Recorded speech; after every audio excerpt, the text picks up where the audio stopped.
Alors, il y a quelque temps, j'ai trouvé dans une partition cet enchaînement-là. Et dans la même page, cet enchaînement-ci. C'est exactement ceci. Je rejoue. Et puis l'autre est bizarre aussi.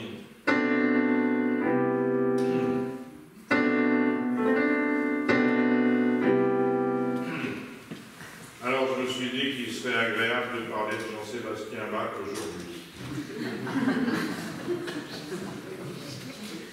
La dernière fois qu'on s'est vu, je vous avais dit d'une phrase que Bach était, le terme est impropre, était réactionnaire, mais c'est vrai que ses enfants, dans les années 48-50, ses enfants écrivaient déjà de la musique dans le style galant, c'est-à-dire comme Mozart, qui naît 6 ans après la mort de Jean-Sébastien Bach.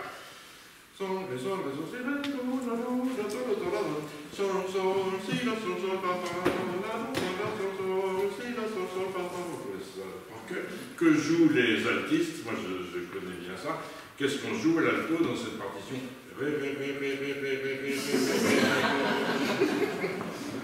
L'alto c'est formidable, faut pas trop poser les doigts. Ça c'est le style galant où il y a une mélodie qu'on accompagne. Et Bach encore, quand ses enfants s'illustrent dans cette nouvelle mode, eh bien lui il continue d'écrire des choses contrapuntiques, comme on faisait au XVIe siècle, au XVIIe, comme son maître, et qu'il admirait un peu tous, Buxtehude.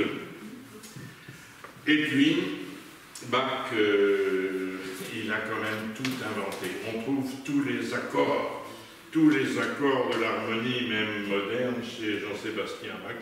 On trouve absolument tout, et il a influencé Chopin naturellement, et puis Mendelssohn énormément, et puis Schumann et aussi Anton Webern pour parler d'une musique plus proche de nous. Et justement,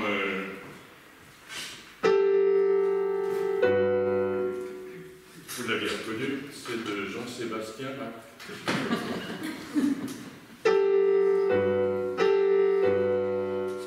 C'est d'une modernité absolument incroyable. C'est dans une suite qu'on appelle suite française. C'est pas lui qui a donné le nom, c'est la 5e suite française en sol majeur.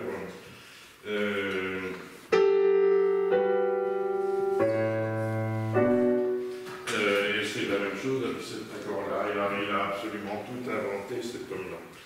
Alors dans cette suite française, oui, c'est dans une danse, il y avait la gavotte, le menuet, la gigue, naturellement, et là c'est une loure. Je connais 2 loures L-O-U-R-E de Jean-Sébastien Bach, l'une pour le violon seul, dans la partie en mi majeur, que les violonistes appellent louré. Je vais jouer le louré. Non, non, c'est une loure. C'est une danse française, la loure. C'est même une danse normande. C'est un instrument de musique, la loure.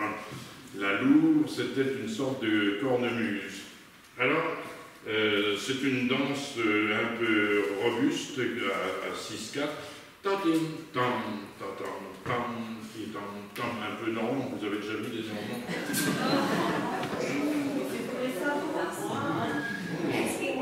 Non, j'en connais, mais en fait, ils sont normands. Alors, une lourde. J'ai eu dans ma vie un choc terrible dont je vais vous faire part, mais terrible, je m'en suis jamais remis.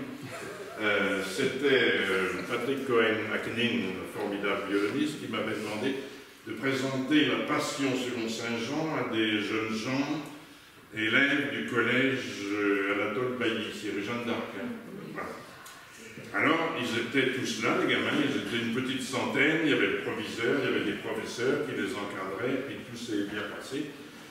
Tout s'est bien passé, je leur ai dit que c'était magnifique cette œuvre, qu'il y avait des choses qu'ils allaient reconnaître, parce qu'il y a des airs ça ressemble aux ballades d'aujourd'hui, il y a des récitatifs, et ça ressemble complètement au rap d'aujourd'hui, c'est de la voix cantillée, de la voix parlée. Et puis il y a des chœurs, il y a le chœur qui assiste à la passion du Christ, et puis il y a les chœurs qui nous représentent et qui méditent et réfléchissent.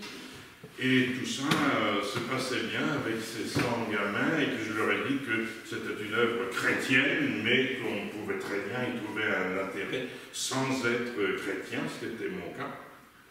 Tout se passait bien. Et je leur ai dit, et maintenant, vous allez voir le premier chœur, vous allez écouter ce premier chœur. Ré, do, ré, mi, ré, do, ré. C'est sublime. Et alors, Patrick m'a fait passer le disque, et tout d'un coup, mais très gentiment, très gentiment, dans toute l'assistance, et calmement, il y a eu un fou rire. Un fou rire tellement cette musique qu'on entendait était sotte et désuète. Je m'en suis jamais vraiment remis. Parce que ensuite, il a fallu que je continue pendant 45 minutes, et l'enthousiasme du début avait fait place à une petite panique de ma part. Alors oui, c'est quand même, c'est étonnant, hein, c'est étonnant, ça a été, je ne sais plus, il y a 5 ou 10 ans, je ne me souviens plus très bien, mais ils étaient gentils, hein, mais ils n'ont pas pu s'empêcher d'avoir un fou rire tellement cette musique était ridicule. Bon, l'avenir est sombre. Alors, Jean-Sébastien Bach, c'est le champion du contrepoint, c'est-à-dire des lignes mélodiques qui sont superposées. Il a écrit beaucoup d'ouvrages pédagogiques, certains même presque théoriques, comme l'art de la fugue, dont on dira un mot tout à l'heure. Et en 1747, vous allez deviner, qu'est-ce qu'il a fait, Jean-Sébastien Bach, les 7 et 8 mai? Ben non, il n'est pas venu au fête de Jeanne d'Arc. 1747. Je dis 1947. Bon, faites attention.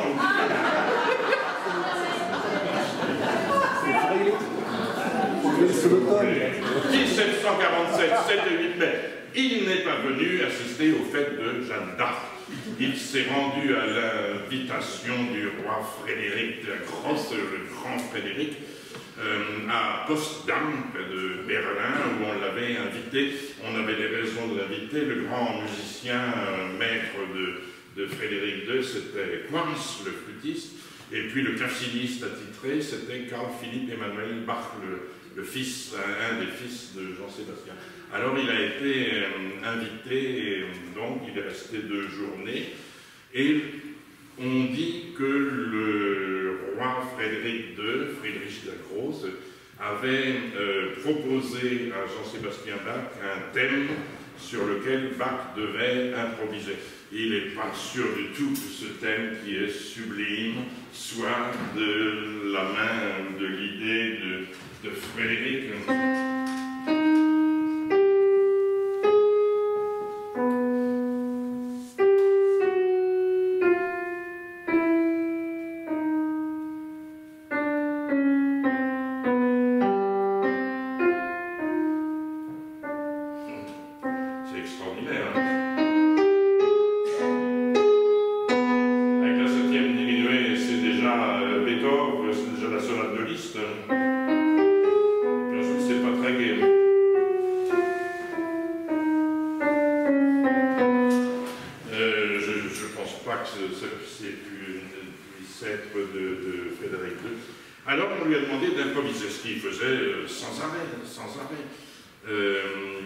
Alors il a improvisé une fugue à 3 voix. Et puis le roi lui a demandé d'improviser une fugue à 6 voix. Et il avait 10 doigts. Il avait, ça c'est c'est attesté. C'est compliqué d'improviser une fugue à 3 voix, c'est compliqué. À 4 voix, c'est pas commode. À 6 voix, ça dépasse l'entendement. Il a improvisé une fugue à 6 voix et puis beaucoup d'autres choses. Et en rentrant chez lui, il a envoyé toutes ces réflexions à Frédéric II. Ça a été édité. J'ai la version du copiste. Alors, il écrit Ricercar, R-I-C, Ricercar. Ricercar, ça signifie recherche, ça signifie fugue. C'est le même nom, c'est recherche contrapuntique. Ricercar, regis iussu cantio et reliqua canonica arte resoluta. Cantio, un morceau, un chant, iussu regis. Dû à l'ordre du roi, un chant dû à l'ordre du roi, et puis reliqua, le reste, dans l'art resoluta canonica arte, dans l'art canonique. Alors, il y a ce fameux Ricercar à 6 voix, il y a la fugue à 3 voix, je crois vraiment, parce que c'est une fugue très libre, que ce qu'il a écrit, ce qu'il a envoyé, c'était exactement ce qu'il avait improvisé à post-dame devant Frédéric. Alors, moi j'aime cette offrande musicale, on l'appelle cette offrande musicale, musicalisches Opfer. Depuis mes 14-15 ans, j'étais en classe d'histoire de la musique avec Jean Turelier, que certains ont connu. C'était mon professeur, et la première fois que j'ai entendu ce thème, j'ai été, jusqu'aujourd'hui, complètement séduit. Alors, des canons, c'est absolument incroyable, ces canons. Par exemple, il y en a un à 2 voix. Do, mi, sol, la, si, sol, fa, fa, mi, mi, ré, ré, do, si, etc. Il y a une partie qui joue comme ça. Ça se joue à 2 violons, souvent. Voilà, ça va jusque-là. Mais en même temps, il y a un autre violon qui commence de la dernière note et qui va à la première.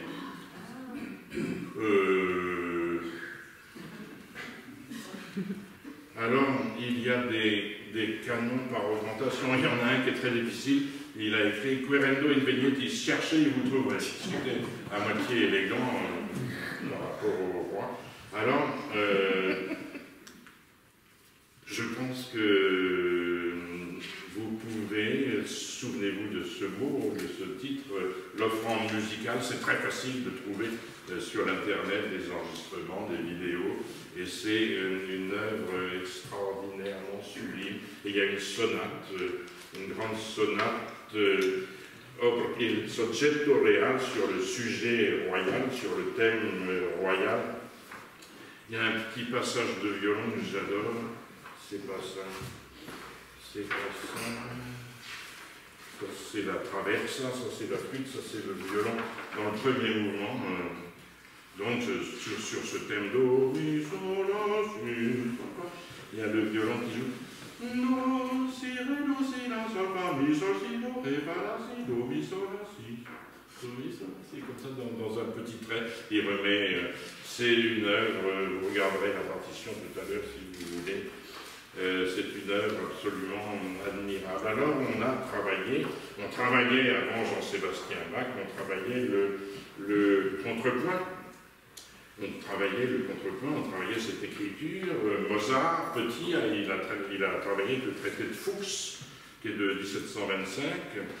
On voit à Salzbourg, dans la Vitrailgasse où il est né, une vitrine où il y a des exercices de contrepoint du petit Mozart. Je les ai tous lus, il n'y a pas de faute. Il n'y a pas de faute. Bon, enfin, il avait 6 ans.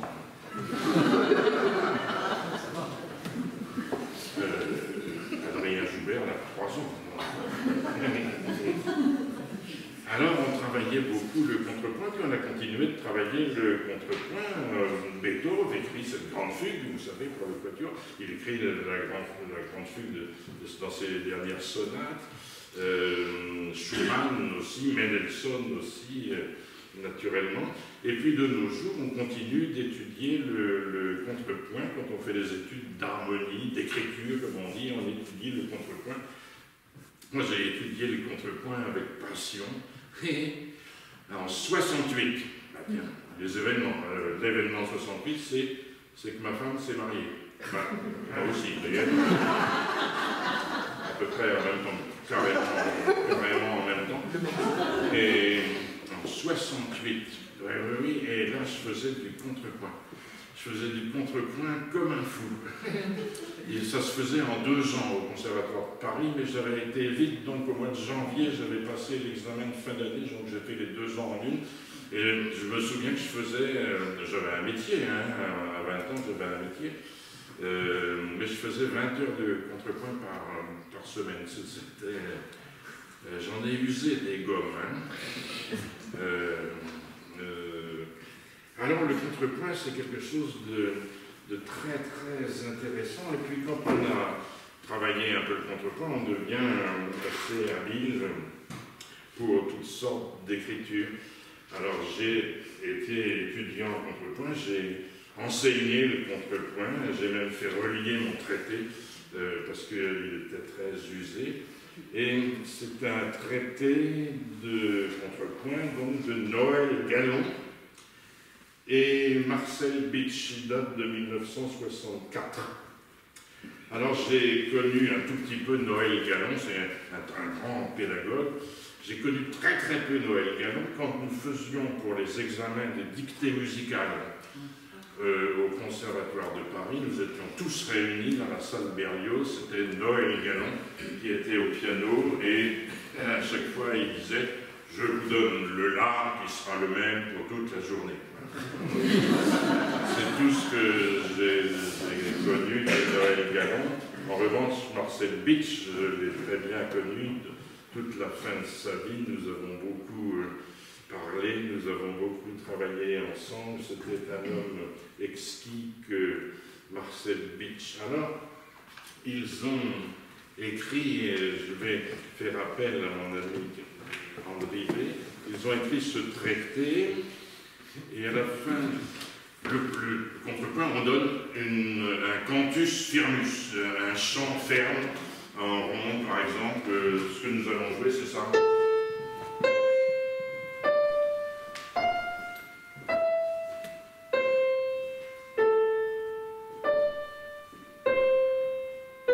Ce que Bach faisait avec le choral, il faisait des variations du choral.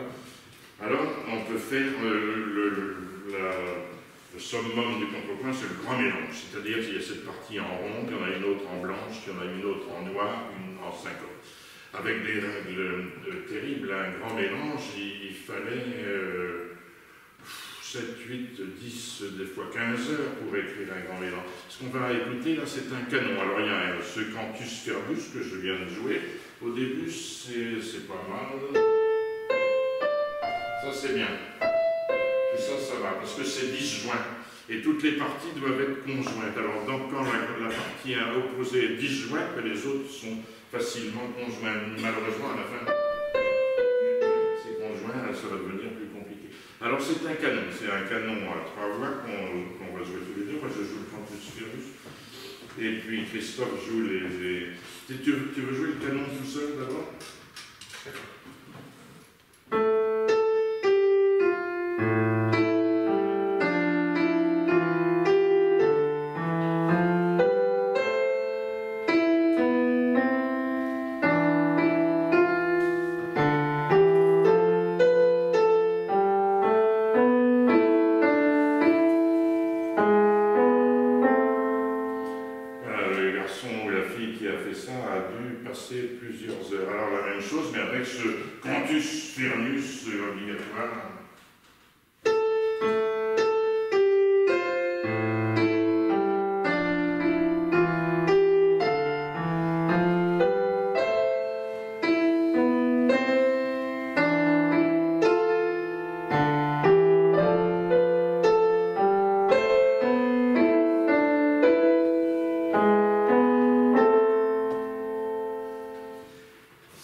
C'était un élève, donc dans ce traité, c'est l'exemple numéro 146, c'était un élève de Noël Gallon.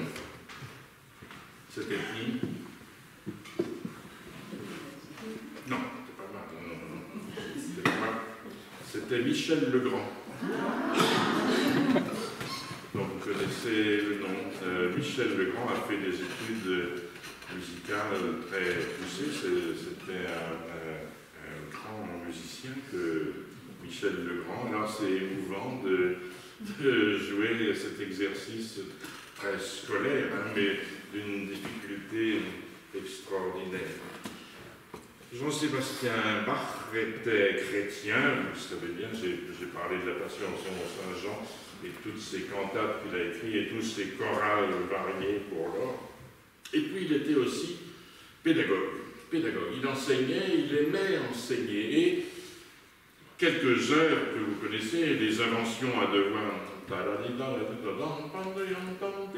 il indique que ce sont des œuvres à deux voix, puis ensuite les symphoniales à trois voix pour le clavier, que ce sont des œuvres pour les doigts des amateurs, mais aussi pour l'intelligence de l'amateur qui doit comprendre comment ces petites pièces très brèves sont construites, et il propose à celui qui va les jouer de les comprendre et d'arriver à écrire lui-même de la musique.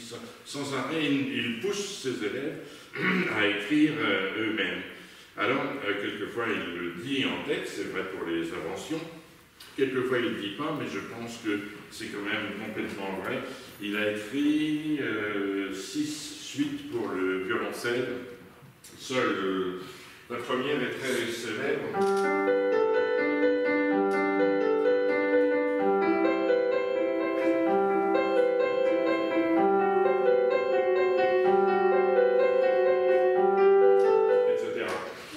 Vous avez sûrement ça dans l'oreille, on le joue beaucoup.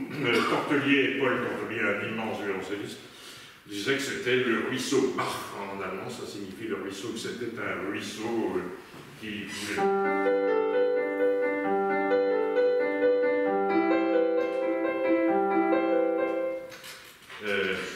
je me souviens un jour, je l'ai fâché, on se connaissait. Je lui dis, mais il y a une écluse. Comment ça, il y a une écluse? Oui. Il y a un point d'orgue, puis ensuite tout change. Enfin, c'était une belle interprétation de sa part. Et j'ai connu une autre interprétation de quelqu'un avec qui j'ai beaucoup travaillé, qui s'appelait Enrico Mainardi, un violoncelliste italien formidable. Et Mainardi, il disait ce qui est intéressant dans ce prélude, c'est pas l'accord, c'est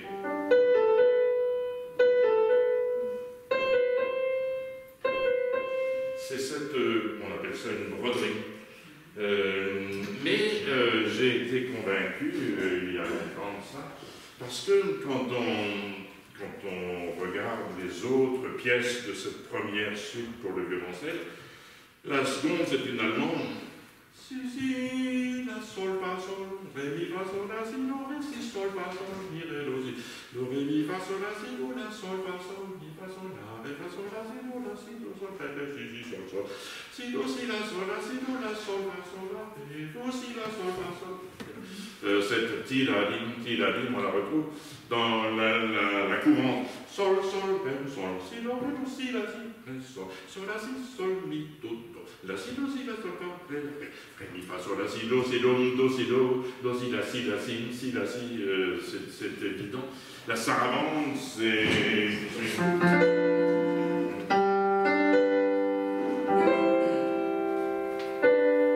Si, do, si, ça commence comme ça, le premier menuet, etc.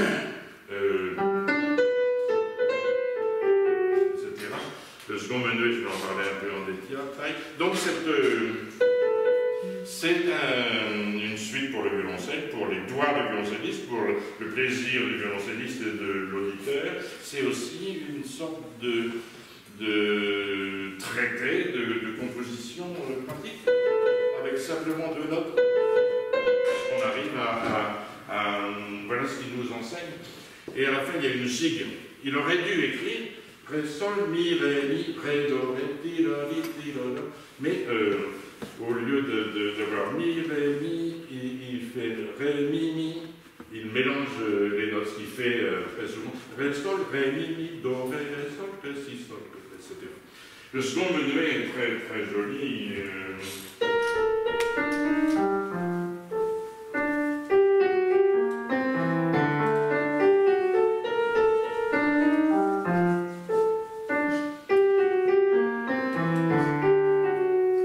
Ça, c'est du côté de Sol mineur. Et c'est la première phrase, la première partie du deuxième menuet.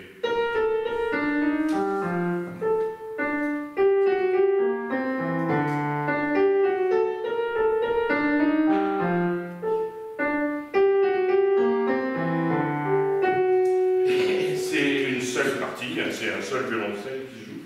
Mais Bach, quand il écrivait une partie, il ne pouvait pas s'empêcher d'être polyphoniste. Et en fait, c'est à 3 voix. Une voix, une deuxième, et puis la troisième. C'est-à-dire...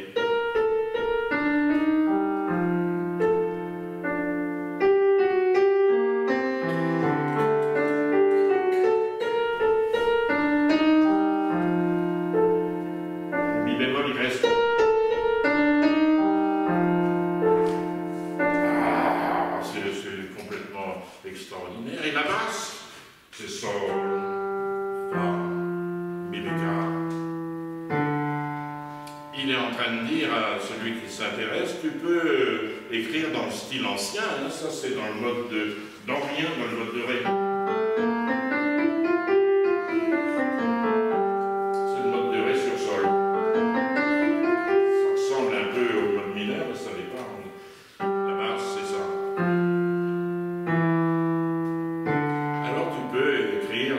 Avec des choses, avec des tirs, nous dit-il, Bach, tu peux écrire avec des manières, une manière ancienne. Et puis ensuite il continue. Ah, mais tu peux écrire moderne, nous dit Jean-Sébastien Bach.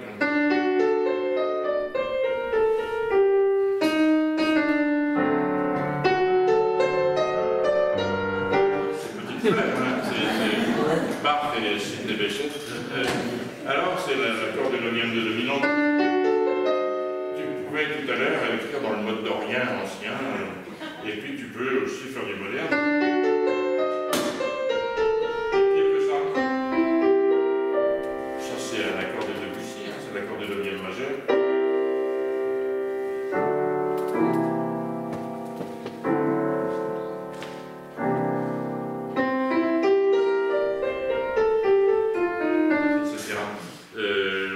C'est un très bon traité de composition que c'est suite pour violoncelle, il faut les lire. Je les lis depuis l'âge de... J'ai commencé à 11 ans, c'est pour ça que je suis devenu musicien. C'est pour ça que j'ai voulu devenir musicien, à cause d'une ligne dans la troisième suite. Il fait si, la, si, sol, si, fa, si, mi, fa, sol, la, fa, mi, fa. Je trouvais ça sublime. Je me souviens d'avoir récité ça à mon professeur, j'avais 11 ans. Et puis je me suis arrêté, je lui ai dit, mademoiselle, là, je ne savais pas comment dire, on dirait de l'accordéon. Qu'est-ce que j'ai pas entendu, mais c'est un puits extraordinaire que ces 6 suites pour violoncelle, et celle pour violon également. La troisième, elle commence comme ça. C'est Jean-Sébastien Bach. Jean-Sébastien Bach, il écrit quoi? Do, si, la, sol, fa, mi, ré, do. Oh. Il y en a. Do, si, la, sol, fa, mi, ré, do. Mais on se dit, bon, bah, peut-être que la suite est moins... Bah, non. Do, si, la, sol, fa, mi, ré, do, sol, mi, sol, do. Mais ça, il nous fait exprès. Do, si, la, sol, fa, mi, ré, do, sol, mi, sol, do. Sol, la, si, do, ré, do, si, la, sol, la, si, do, ré, mi, fa, ré, mi, fa, mi, ré, ré, mi, fa, sol, la, si, do, ré, do, si, la, sol, la, si, do, ré, mi, fa, ré, mi, fa, mi, ré, do, si, la. Et puis tout d'un coup, avec quelques notes, avec 3 petites choses, il fait de la musique extraordinaire, mais il nous dit, n'aie pas peur, Moi, je t'écris do, si, la, sol, fa, mi, ré, do. Ben, toi, tu as composé do, ré, mi, fa, sol, la, si, do. C'est très bien. Puis ensuite, il faut naturellement trouver des petites choses.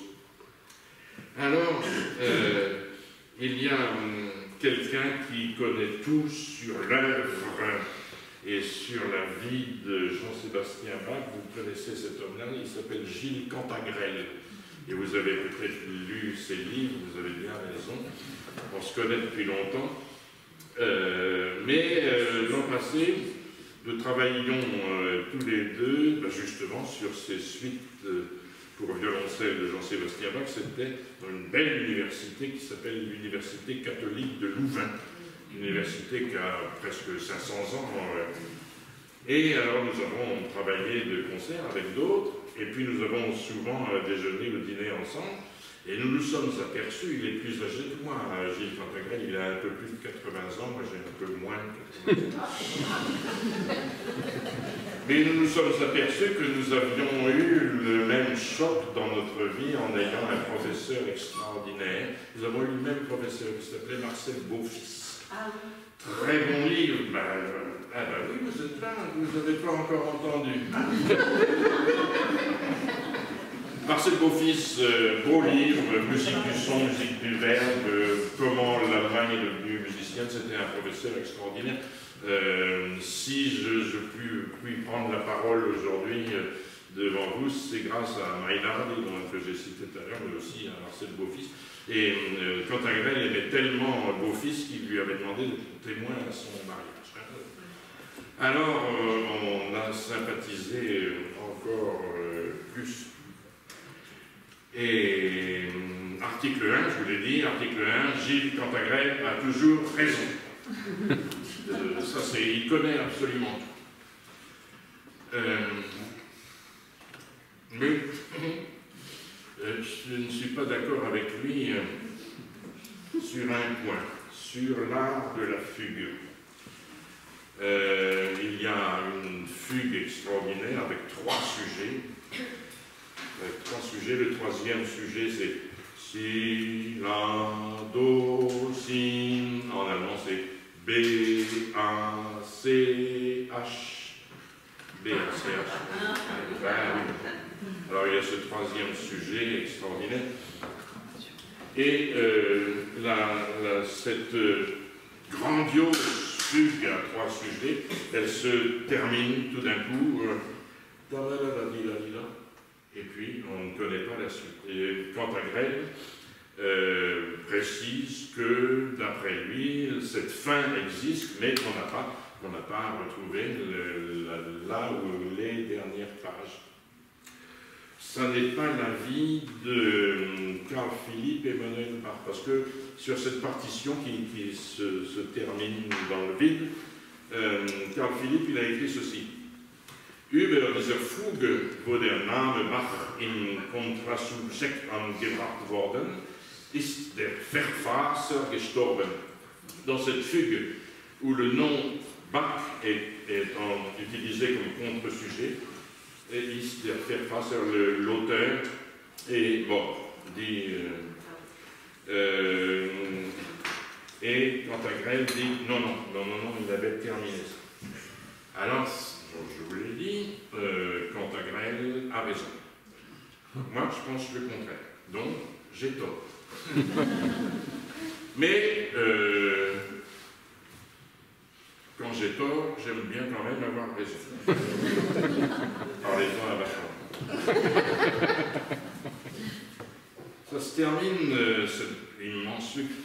Vous savez ça, hein, il s'appelait, je dis ça pour les nouveaux, il s'appelait Bach. Ça c'est la 2e lettre de l'alphabet, la 1re, la 3e et la 8e. Ça fait 14. Et puis ça, si on les remet dans l'ordre, 1, 2, 3, 5, 8, 13, 21, c'est la suite de Fibonacci. Alors, souvent il écrit des petits morceaux de 14 mesures, il fait des thèmes à la fin de sa vie, des thèmes de 14 notes, et dans l'art de la fugue, dans la première fugue à la 14e mesure, il y a 14 notes. C'est idiot, mais c'est comme ça. Première fugue, Première fugue, 14e mesure, 14 notes. Dans la deuxième aussi, 14e mesure, 14 notes. Troisième mesure, 14e mesure, 14 notes. Dans la quatrième, non. Mais dans la cinquième, 14e mesure, 14 notes. Dans la sixième, non, bien sûr. Dans la septième, non. Mais dans la huitième, c'est un drôle de jeu. Enfin, il s'y prêtait. Et cette fugue-là, inachevée, se termine à la mesure 239. 239. 2 plus 3 plus 9, c'est 14.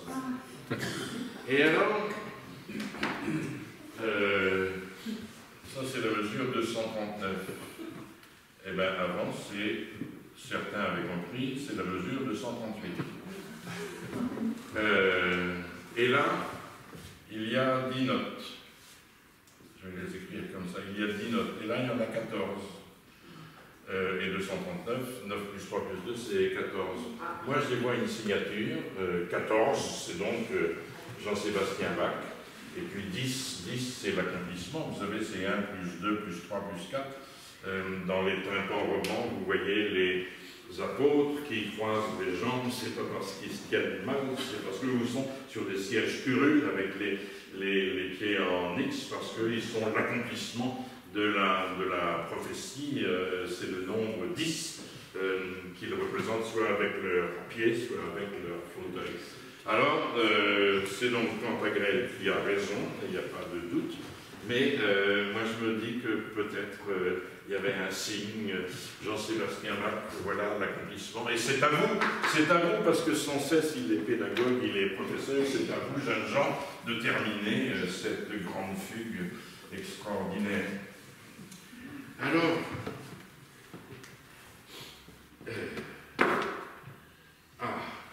encore dans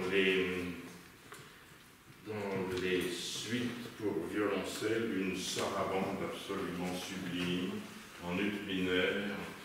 Ça va être, c'est pas lourd, hein, je vais jouer ça au piano et...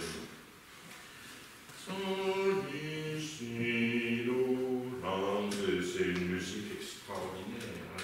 Je vous la joue le mieux possible.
À l'époque, c'était dans les années 30. Hein. À l'époque, on ne connaissait pas, comme aujourd'hui, les suites pour violoncelle de Jean-Sébastien Bach.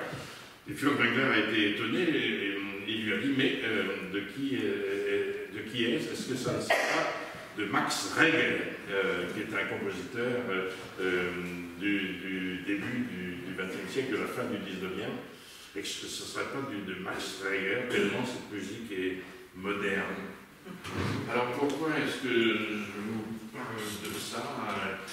Parce que c'est tout désorganisé. Une sarabande, c'est, au premier temps, appuie, et puis appuie sur ce montant. Et là, les appuis, c'est sur les troisièmes temps, tout est désorganisé. Sol, mi, si, do, la. Il y a un accord qui commence sur le troisième temps qui se poursuit sur les deux premiers. C'est très étrange. Et puis, il y a deux mesures extraordinaires.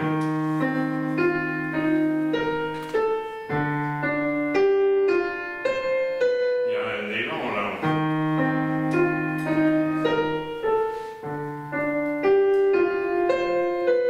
Et quand je joue la partie supérieure, une mesure c'est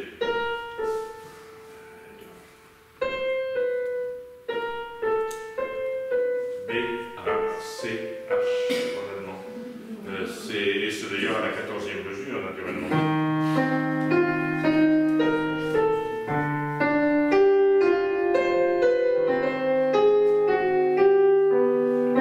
Alors, oui, il a mis son nom, là, c'est clair.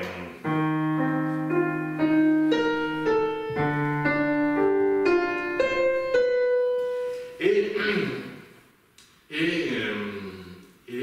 il aurait dû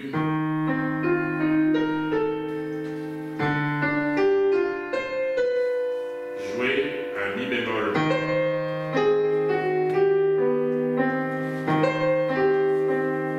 C'est ça, hein? Et pas du tout, lui, il nous fait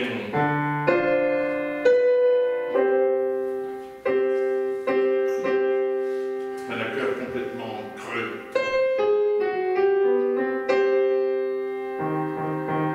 Il manque le mi bémol. En allemand, c'est S, E-S. Es fehlt S. Il manque S.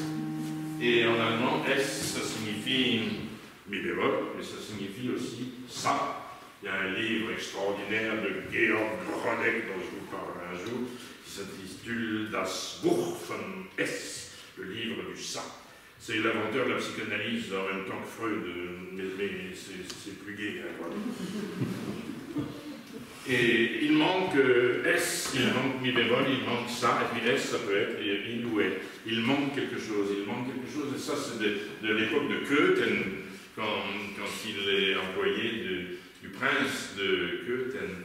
Et c'est à Köthen qu'il s'était absenté pendant 2 mois pour suivre le prince, que quand il est rentré, sa femme qui était en pleine forme quand il est parti est décédée, Maria Barbara. Et moi je suis très persuadé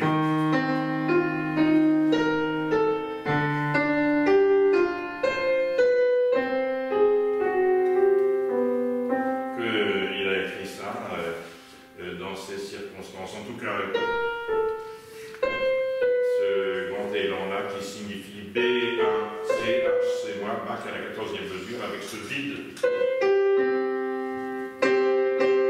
Et c'est plus grave, il manque le mi bémol. C'est un homme qu'on peut fréquenter vraiment. Bon, il faut que je me dépêche.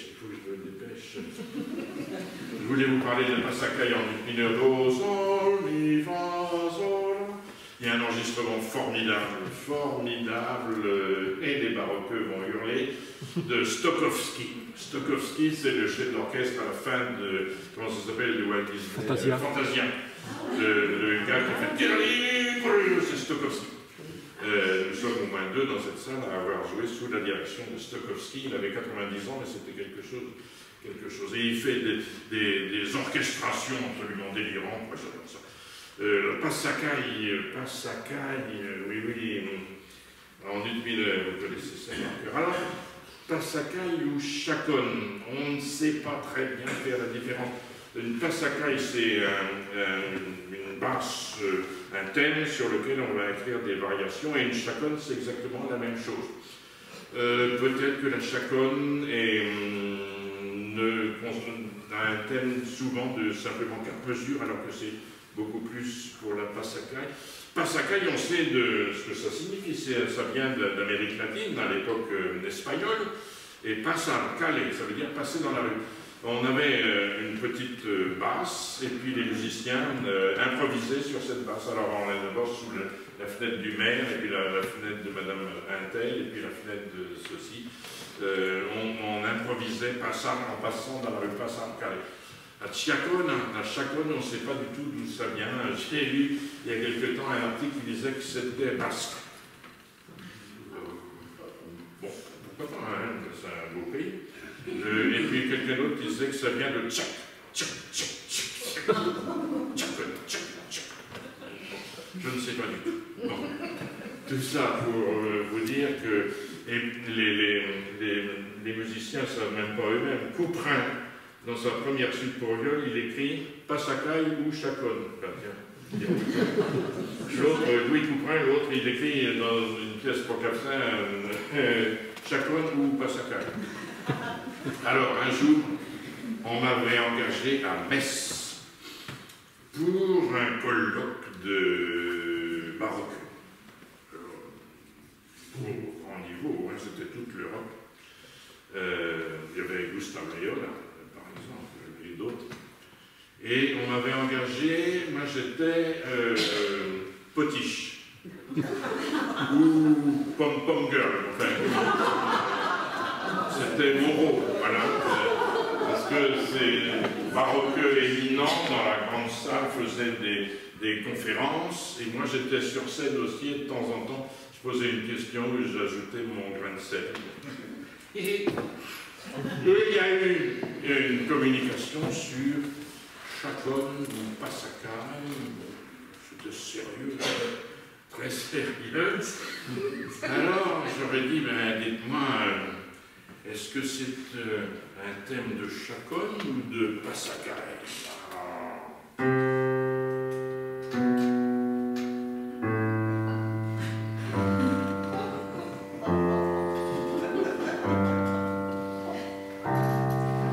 Toute l'assistance a réfléchi, sans vraiment prendre de décision. Alors j'ai donné la réponse à cette question.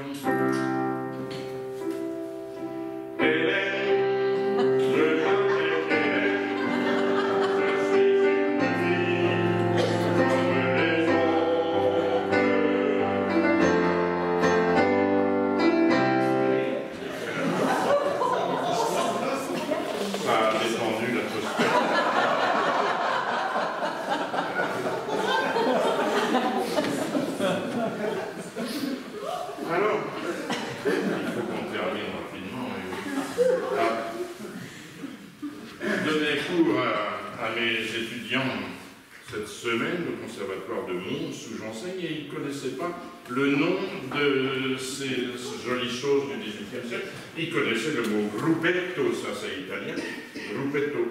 Quand on met ça sur une note, si j'avais un do ici, là on joue ta, on suit ta di do di dom, ou bien si c'était comme ça, ta di do di dom, ta do di dom, ta do di dom, on appelle ça un gruppetto, un petit groupe. Mais il y avait un terme français, ils ne connaissaient pas ça, je trouve que c'est bien dommage. Le terme français, c'est tour de gosier. T'as envie là-bas? Moi, je sais bien faire les tours de gosier. Dans plusieurs sens. Et c'est important de savoir qu'on appelle ça un tour de gosier. Parce que les pianistes, vous avez déjà vu les pianistes? Ou des violonistes, quand ils veulent ça, ils font bleu, ils ont dit à des sonates électriques, non, yabada. Il faut le temps de faire le tour du gosier, et c'est un mot qui est absolument nécessaire à l'interprétation de la musique. Et on trouve des tours de gosier encore au XIXe siècle, naturellement. Alors, il y a beaucoup d'ornements au XVIIe et au XVIIIe siècle. Quelqu'un m'a dit il y a longtemps que ça venait du clavecin, parce que le clavecin ne tient pas le son très longtemps. Alors on était obligé de faire des trilles, des appoggiatures. C'est complètement faux. Pas du tout, ça ne vient pas du clavecin, ça vient de la voix. Ça vient de la voix, c'est la voix qui faisait des ornements et on a imité la voix. Il y a eu un professeur célèbre de violon au Conservatoire de Paris au début du 19e. Il y avait Rode, il y avait Kreutzer et il y avait Baillot, Pierre Baillot. Et Pierre Baillot, il écrit Observation relative au concours de violon du Conservatoire. Il écrit ça en 1835 et il dit Pour le jury des concours du Conservatoire de Paris, en violon, il doit y avoir 3 spécialistes du violon. Il doit y avoir le directeur et surtout un professeur de chant. Parce que le professeur de chant, il est là pour contrôler si le jeu des violonistes en 1835, qui correspond au modèle de tous les violonistes, qui est la voix humaine. Alors c'est la voix qui invente toutes ces choses. Il y a des appoggiature, appoggiare, ça signifie appuyer en italien, l'appoggiature.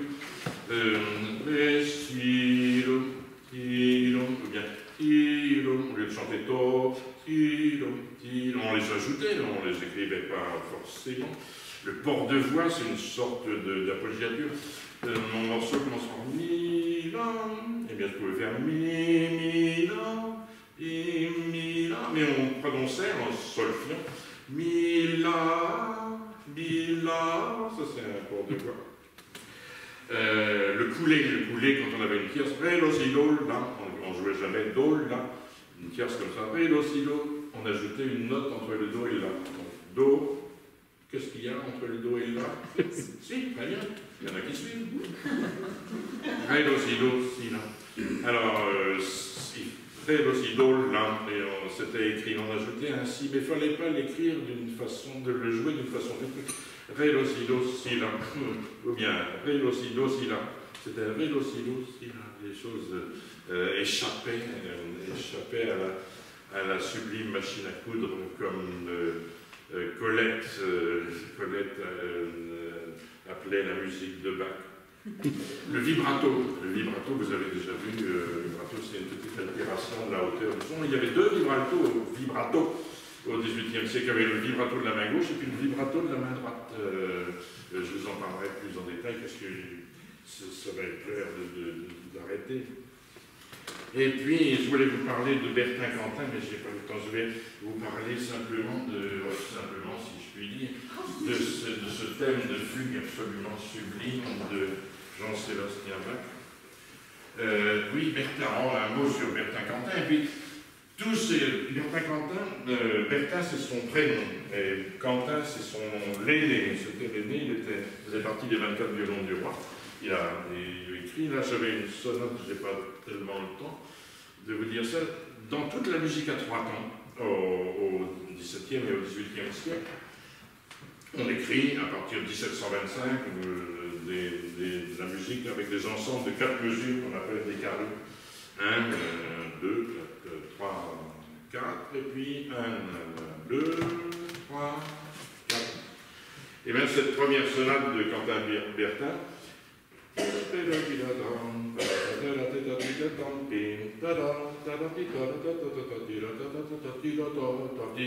y a une mesure en trop. Et une mesure en trop, et c'est comme ça chez Vivaldi, chez Bach, chez Handel, c'est qu'il y a un ralenti incorporé. C'est comme le sucre dans le yaourt sucré. Il faut en rajouter. C'est-à-dire qu'il écrit 1, 2, 3, 1, 2, 3, 1, 2, 3, 1, 2, 3, 1, 2, 3, 1, 2, 3, 1, 2, 3, 4, 5, 6, 1, 2, 3. La fresque se termine par 1, 2, 3, 4. Et c'est quelque chose qu'on n'enseignait pas quand j'étais enfant. Maintenant, ça fait partie du programme des classes de solfège. Alors, je passe très vite, mais je vous joue, si je peux, ce thème sublime. C'est le thème de la fugue, la dernière fugue du premier cahier du clavecin qui vient de m'opérer.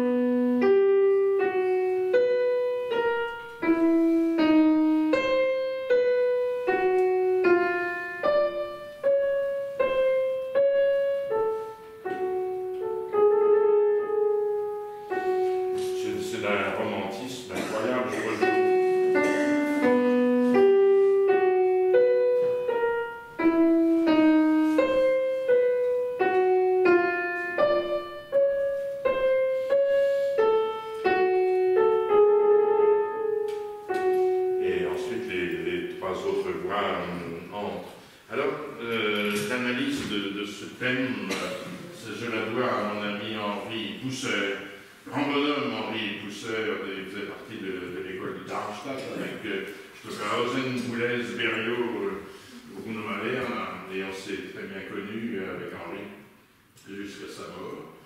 Et il m'avait expliqué ça sur un coin de table, j'avais déchiré la nappe qui était en papier.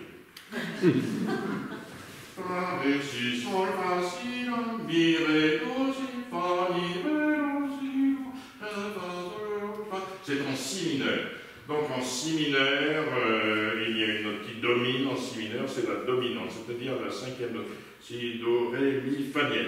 Le fa dièse, c'est la note dominante, donc elle domine. Je l'ai indiqué, là, elle est en plein milieu, le fa dièse, il est en plein milieu de ce thème en si mineur. Et puis regardez donc, 1, 2, 3, 4, 5, 6, 7, il y en a 7 à gauche, il y a un fa dièse, et 1, 2, 3, 4, 5, 6, 7, il y a un fa dièse. On a l'impression que sol, fa, si, la, mi, ré, do, si, fa, mi, ré, il y a une progression, mais pas du tout, c'est d'une symétrie incroyable. Et puis la première note et la dernière, c'est encore la note dominante. Et puis c'est un thème dodécaphonique, c'est-à-dire qui utilise les 12 sons chromatiques de la gamme. Si, do bécane, do dièse, ré, ré dièse, mi, mi dièse, fa, sol, sol dièse, la, si les 12 sons chromatiques, c'est quand même quelque chose, c'est quand même quelque chose. Alors, l'analyse de Toussaint, elle est extraordinaire. On va mettre en abscisse le cycle des quintes. Do, sol, ré, la, mi, si, fa, do. Le cycle des quintes, c'est de l'analyse bio. Hein. Parce qu'en abscisse, c'est que des quintes justes. Do, sol, ré, la. Et puis en ordonnée, c'est que des tierces majeures, que du bio. Mi, si, fa dièse, toujours, do dièse,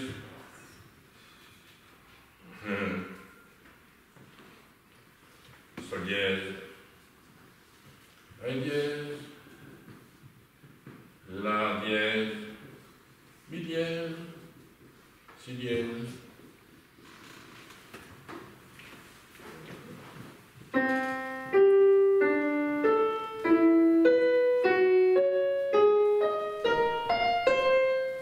Voilà. On a, c'est un tableau, il adorait ça. Alors. Il nous dit, là, il y a un... Oh, il disait ça. Fa, ré, si. Et puis à la fin, do, la, fa. Ça se répond, il appelait ça un petit papillon. Alors, il y a un moteur. Sol, fa, si. Je vais plutôt jouer. Ça se reproduit. Et puis encore.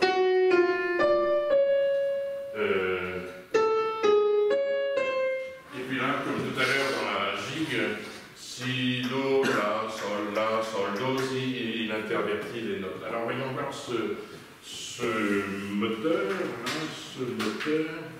sol, fa, si, la, est-ce qu'on le trouve sur notre grille? Sol, fa, si, la, sol, fa, si, la, oui, il est là. C'est le premier, hein, je mets un. Mi, ré dièse, do, bécane, si. Et mi, ré dièse, do, si, ça commence à devenir troublant. Ça, c'est donc le deuxième. Fa dièse, mi dièse, ré, do. Fa, mi, ré, do. Et puis, si, do, la, sol. Si, do, la, sol. Et alors ça tient dans les 4 croches. 4 croches, 4 croches. Puis là, c'est 2 fois plus long. 2 fois plus long. 4 croches plus une blanche. Si, do, la, sol. Alors, Henri disait on va multiplier ces 4, mais on va le multiplier par 2, parce que c'est 2 fois plus long. Il appelait ça un 8.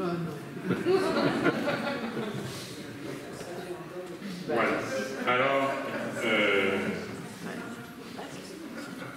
vous avez déjà lu, n'est-ce pas,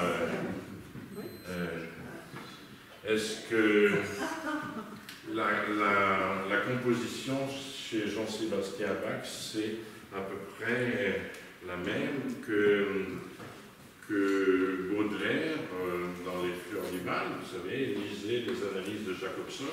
C'est incroyable à quel point Baudelaire était un contrabandiste où toutes les choses sont rigoureuses. Alors là, on ne sait pas comment. Ça, c'est une petite plaisanterie, le 8, hein. Mais en tout cas, qu'avec des quintes, le cycle des quintes, et puis des tierces majeures, eh bien, ce thème qui est tellement romantique, eh bien, il est en fait construit avec une mathématique extraordinaire. Alors, je continue, malgré le fait que certains jeunes gens trouvent que c'est de la musique désuète, je continue de penser que nous avons de riches heures à passer avec ce grand Jean-Sébastien. Si on se revoit, à mon âge, on fait très peu de projets à long terme. Si on se revoit le mois prochain, nous parlerons de Mozart et puis de Søren Kierkegaard, un type absolument formidable, Søren Kierkegaard, qui a écrit en 1843 un livre extraordinaire qui s'appelle Enten Heller en danois, ou bien. Je vous en parlerai la prochaine fois, mais enfin c'est formidable parce que on ne sait pas ce qu'il pense, Kierkegaard. Hein. Il n'écrit à peu près que sous des pseudonymes. Alors, est-ce que c'est lui qui parle? Est-ce que le Enten Heller, c'est édité par M. Victor Eremita, l'ermite victorieux. Victor Eremita, il avait un secrétaire.